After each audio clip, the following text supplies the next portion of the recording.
Comentario capítulo 22 y 23.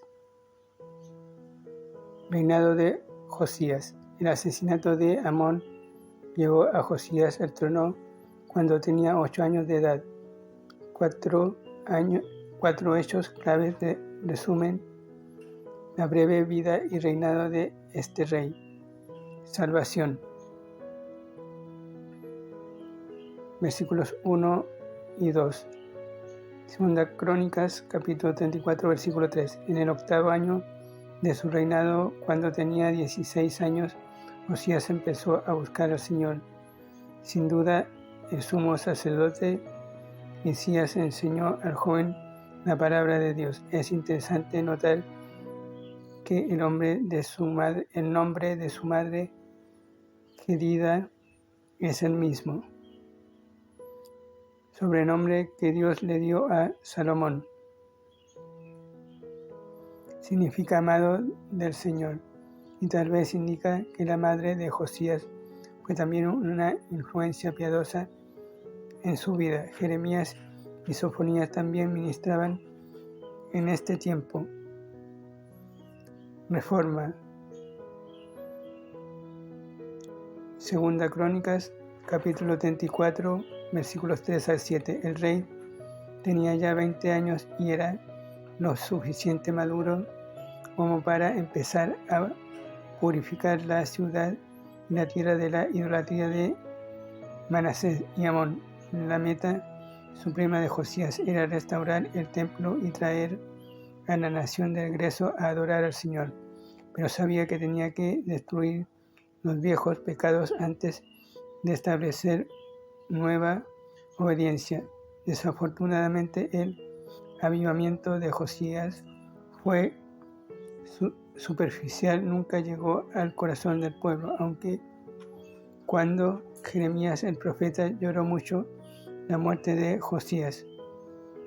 Segunda Crónicas, capítulo 35, versículo 25, Jeremías 22, versículos 10 al 12. No le hallamos elogiando al joven rey por su llamado avivamiento. Sin duda el rey y su concilio eran sinceros en sus intentos de reformas, pero el pueblo no los siguió. Seguían siendo idólatras en su corazón.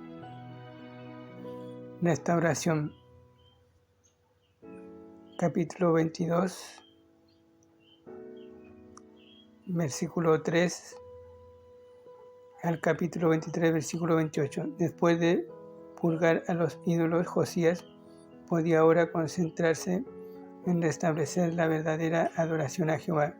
No es suficiente derribar, también debemos edificar. Ordenó a los sacerdotes que reunieran dinero y repararan el templo. Véase Segunda Crónicas, capítulo 34, versículos 8 al 33 y capítulo 35, versículos 1 al 19. Mientras reparaba el templo, el sumo sacerdote descubrió una copia de la ley de Moisés, desechada mucho tiempo atrás por una nación idólatra.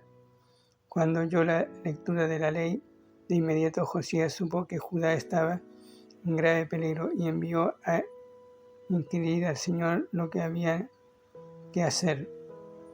Hulda, la profetisa que vivía en la segunda parte, capítulo 22, versículo 14, de la ciudad, le dio al rey preocupado el mensaje de Dios. 1. Jerusalén y Judá serían juzgadas por sus pecados, pero 2. El rey Josías no vería estos juicios debido a que se había humillado ante el Señor. Pronto Josías dio a conocer la palabra de Dios a todos los ancianos de la tierra y guió en el camino para un gran culto de dedicación.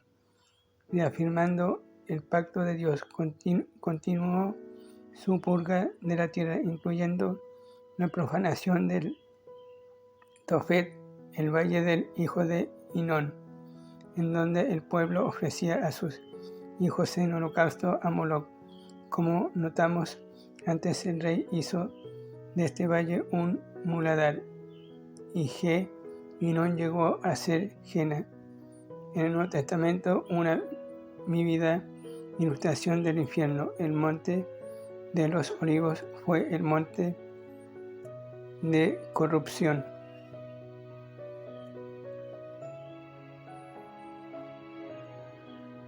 Capítulo 23, versículo 13. Pero Josías lo restauró. Durante su purga, Josías descubrió el altar del perverso rey Jeroboam, así como la tumba del profeta que le advirtió, y así Josías cumplió la profecía de Primera Reyes, capítulo 13, versículo 1 al 5. La palabra de Dios nunca vuelve vacía. El rey no solo restauró el templo y la ley, sino también la fiesta de la Pascua, que por largo tiempo la nación desechó.